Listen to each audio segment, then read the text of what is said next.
Now Ramakrishna is asking, screaming, "Oh my children, come to me." The first people who started visiting Ramakrishna were actually householders. They were not youngsters. Youngsters will come in the next episode. The first two householders who came, the first one, very famous, is Dr. Ram Prasad. Now, Ramachandra Dutt. Dr. Ramachandra Dutt was a very famous physician, extremely good lecturer, and a crass atheist. He decided that everything about the world can be explained in terms of science, rationality, and this need of relating to religion and spirituality is outdated, is superstition. So Ramachandra Dutt was the crass, rank atheist, and he's the first person who visits Ramakrishna. He comes with his cousin brother called Manmohan Mitra. Both these cousins are atheists. So the first visitors, they have a doctor, and an atheist to add on. They visit Ramakrishna. Look at the story, how they come. You see, they thought we'll find somebody who is kind of shaven head with a little tuft of, little kind of choti at the back and kind of wearing all these tilas and sitting, with all the orange robes. They say we arrived at about 1 p.m. in Dakshineshwar, and we entered into came near Ramakrishna's room. It was locked. We didn't feel right to knock on it. Maybe there's somebody who was sleeping, so we sat around. In no time, a man opened the door and invited us in. We went inside and we were surprised. It looked so ordinary. Look. Nothing, no marks, no ornaments, nothing, no sign of religion anywhere. One piece of white cloth. This is how he was dressed. Let me tell you about the room. It's interesting to really make the room come alive. It's a medium-sized room.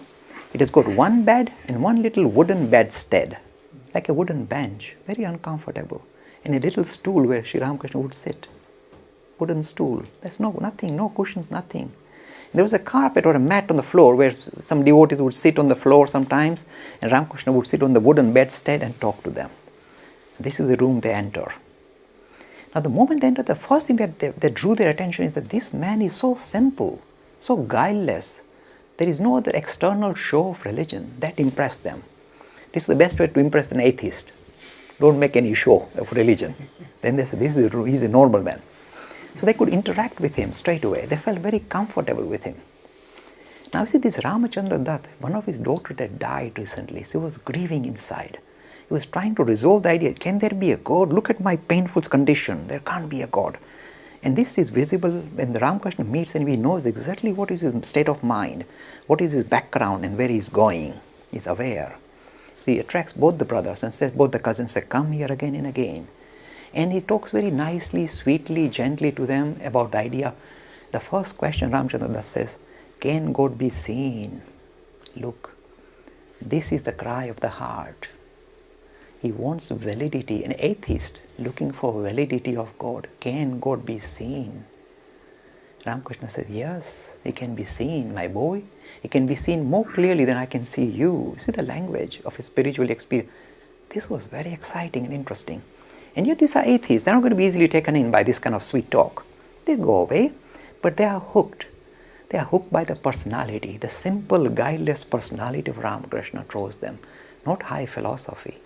This is what draws them. They are struggling with the idea of God. One night, you see this Manmohan Mitra, when he's trying to visit Ramakrishna, while he's trying to go, his family member trying to stop him, said, look, if he goes and sees that man again and again, he's likely to become a sannyasi, renounce. We can't let him off. See, your members in your family will not let you off that easily. And the moment Manmohan Mitra goes, Ramakrishna is standing around looking very agitated. He said, what can I do? If a devotee wants to come here and the family member wants to stop him, what can I do? What can I do? And Manmohan says, he's talking about me. This is what used to happen all the time. Again and he said, I'm very annoyed. This man wants to make spiritual progress and the family members are holding him back. What can I do? He would talk like that. He said, he's talking about me. Manmohan says, he's talking about me. How can he read my mind? How does he know what is happening in my home? He knows. Now this Ramachandra Dutt one night went to sleep. I told you the story, I'm trying to make it as less mystical as possible. I can't help myself. One night, he's about to when he goes to sleep, he has a wonderful dream. In the dream, this Ramachandra Dutt sees him taking himself a bath in a pond that he likes. He comes out and he sees Ramakrishna waiting for him. And Ramakrishna gives him a mantra to recite and tells him, recite this 100 times every day. You see, you get many kinds of, all of us get dreams surely. But when you get this kind of spiritual dream, nobody else to come and authenticate it. You know there's something special has happened to you. You feel that this was real. When you wake up, you feel excited. I'm sure if you are lucky, we've had such dreams where spiritual personalities appear in our dreams. And we know these are not ordinary dreams. So the Ramachandra Dutt was very excited. This is a marvelous experience. This is good, wonderful. And he went rushing to Ramakrishna and said, look, I saw you in the dream and you gave me the mantra. Ramakrishna said, shush, keep quiet, practice. And he's practicing. While this is happening, he's still not getting any spiritual experience at all. So this Ramachandra Dutt is getting more and more agitated, very worried. One day he says, let me test my mantra. He came at the middle of the night to Dakshineshwar temple. This is a magical story. Middle of the night, 1 o'clock in the morning, he sits on the porch outside Ramakrishna's room and recites the mantra quietly in his mind. Repeats the mantra in his mind. Says, let's see the potency of this mantra. In no time the door opens and Ramakrishna walks out and comes near him and sits next to him. Imagine you invite God and God comes walking out. A God-man comes like that. And then this kind of relationship becomes much more closer. He comes into Ramakrishna's room and Ramakrishna says, look, whenever you hear this word, he says, what do you want, my boy?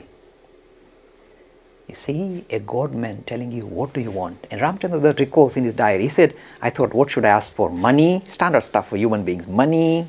He said, nah. Mystical powers, siddhis. He said, nah. He said, I leave it to you. That was the wisest thing he could have done. I leave it to you what you want to give me. And Ramakrishna said, okay, give me my mantra back. I'm not joking, this is a fantastic story. Give me my mantra back. How do you give your mantra back? So Ramachandra Dutt bowed down and repeated the mantra and said, I'm offering it like a flower at your feet, your own mantra back. Now let me tell you what was going on. You see, you all go in the internet and you do bookings, theater tickets, and there's a print it out. And then when you go to the theater, you have to present that ticket, and then you can enter the theater and see the show. This is what Ramakrishna had done in the dream. He had given the ticket, and now he's saying, you want the show? Give me the ticket back, and you can enter. He asked for the ticket. He said, give the mantra back. You say, why he's asking for the mantra back? Because he's done his job. You are now going to enter the realm of the spirit. Give the mantra back. Ramachandra said, I don't know. I bowed down and said, okay, repeated the mantra in my mind, said, offer it to you like a flower at your feet. He said, the moment I did that, I felt a thrill. I went into a super conscious state. And in that state, Sri Ramakrishna said, now, what do you want? He said, I want to see my chosen deity. They don't tell us which chosen deity, because all of us, this is secret. The way we like to think of God is a very private thing. I wish to see my deity, the object of my worship.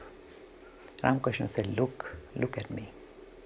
And Ramachandra Dutt says, when I looked, what more? I hit the jackpot. I saw my deity smiling and standing in front of me. His theater ticket had been passed. He had that wonderful experience. You can see his life is transformed. You see, when we achieve the thing that we starve for, we are searching for, God experience. And here is this man who is dishing it out in the form that you like. Take it, my boy, take it. And he gives it away like that. Now the life of Ramachandra Dutt, is changed forever. He becomes one of the greatest devotees of Sri Ramakrishna, becomes one of his great providers, continues to visit. And in fact, it is this Ramachandra Dutt, you may not know this, who built the first temple devoted to Ramakrishna. It is not Belur Math, it is not Dakshineshwar, no, it is Ramachandra Dutt built the first temple. It is Ramachandra Dutt who wrote down the story of Ramakrishna And the first publication did not come out from the Ramakrishna mission, came from Ramachandra Dutt. So this man was kind of thrilled by the spiritual experience of this master, in his own way, repaid in his own little way, built a little temple, made the first publication, made Ramakrishna famous in the world, in the marketplace of Calcutta.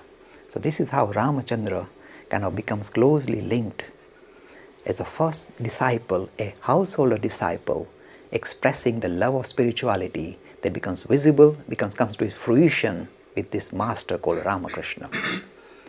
The story is not going to finish here.